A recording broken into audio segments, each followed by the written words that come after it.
Hi, I'm Sil, and this is Slow Easy English. If you ask a question with a countable noun, how do you know which form to use? Should you use the singular or the plural? Listen to the following examples and try to choose the correct one from each pair. Do you have a car? Do you have any cars? Do you have a laptop? Do you have any laptops?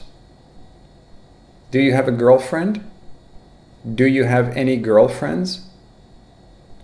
Is there a beach nearby? Are there any beaches nearby? Do you have a hobby? Do you have any hobbies? Do you have a sibling? Do you have any siblings? Would you like a cashew? Would you like some cashews? Do you have a pen? Do you have any pens? Have you ever been to a foreign country? Have you ever been to any foreign countries? Have you ever eaten a rotten apple? Have you ever eaten any rotten apples? So for each of these pairs, how do we know which one sounds better? Technically, they're all correct. None of them are actually wrong. However, very often one sounds much more natural than the other. And if you ask the wrong one, sometimes the other person might look at you funny and might wonder, why are you asking that way? That's a strange way to ask that question. So if we go back and look at the first four examples, you'll see that it sounds more natural to use the singular form. Normally, we would ask, do you have a car? Do you have a laptop? Do you have a girlfriend? Is there a beach nearby? And the reason for this is mainly because this is what we would normally expect. Some people have more than one car, but most people only have one. Some people have more than one laptop, but most people only have one. Most people only have one girlfriend, or at least they're supposed to. And normally, if you are somewhere near a beach, there's only one beach nearby, not multiple beaches. In the following examples, it would probably be more natural to use the plural form. Do you have any hobbies? Do you have any siblings? Would you like some cashews? Some people might only have one hobby, but it's not unusual to have more than one. Some people might only have one sibling, but it's also not unusual to have more than one sibling. If you were to offer someone a snack and you said, would you like a cashew? That would sound pretty funny. One cashew. So, of course, it would be much more natural to say, would you like some cashews? Now, in the next example, do you have a pen or do you have any pens? Both could work.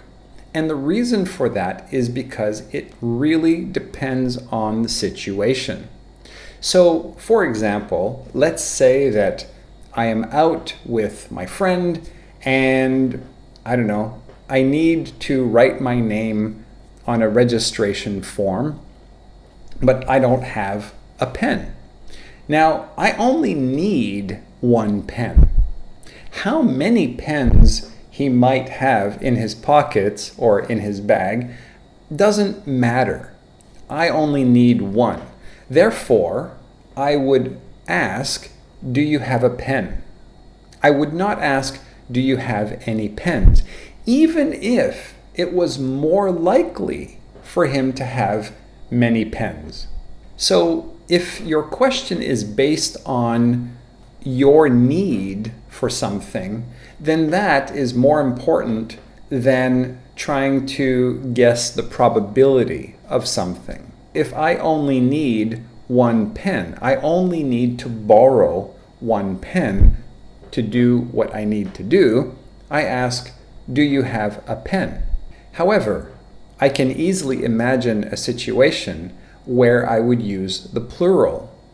For example, if I went into a convenience store and I wanted to buy a pen, okay, I only need to buy one pen, that is true, but I want to know if the store sells pens, right? If a store sells pens, they very likely have many pens. So in that case, I would ask, do you have any pens? So until here, it would seem that the way to choose your question depends on, first of all, your need for something. So even if I think someone might be carrying many pens, if I only need one, I would say, do you have a pen? In a way, that kind of equals, can I borrow a pen? It doesn't really mean, do you have a pen? It's really more, do you have one and can I borrow one? Mixed together. If I need one apple, I would say, do you have an apple? But if I needed 3 apples, then I would ask, do you have any apples? Again, it's kind of combining the question, do you have, with can I borrow or can I have? However, if the question is not based on my need for something, but I'm just asking for the information, then in that case, I would base it on probability, right? Is it more probable that the noun would be more than one? If so, I would use plural.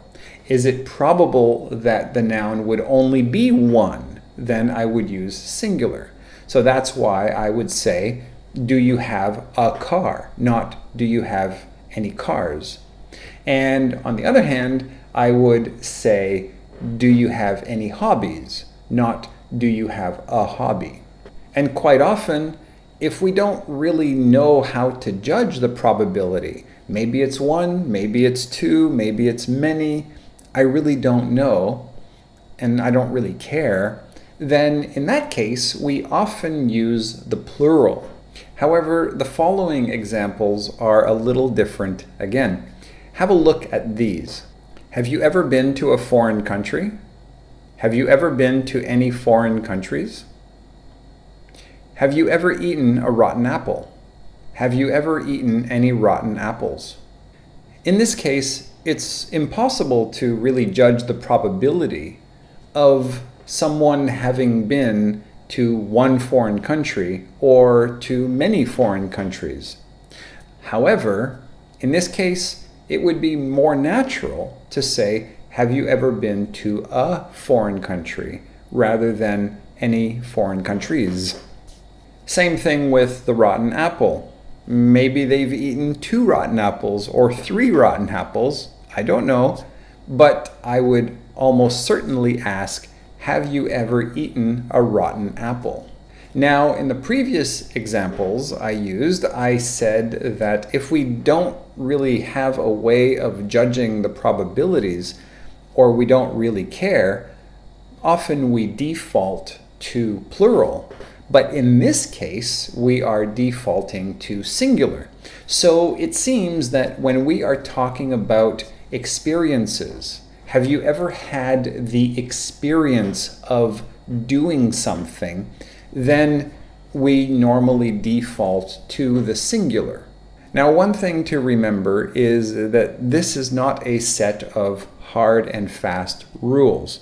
These are just guidelines to help you choose the right way to ask when you're not sure, right? If you're just learning English and this is something that you struggled with, then these guidelines give you a bit more clarity and direction. But they're just guidelines. They're not rules, and there is no set of rules for this. The only way to get very good at this and to use the right form almost every time is, of course, by increasing your listening, listening to native English speakers speak, and letting your brain absorb these patterns and these rules so that you speak subconsciously. And that's when you will reach the point of becoming very, very natural. That takes a long time and a lot of work, but it can be done. So, I hope this video helped you understand this a bit better. If you have any questions or comments, leave them down below and I will try to answer as soon as I can. So thanks for watching, and I will see you in the next video. Bye.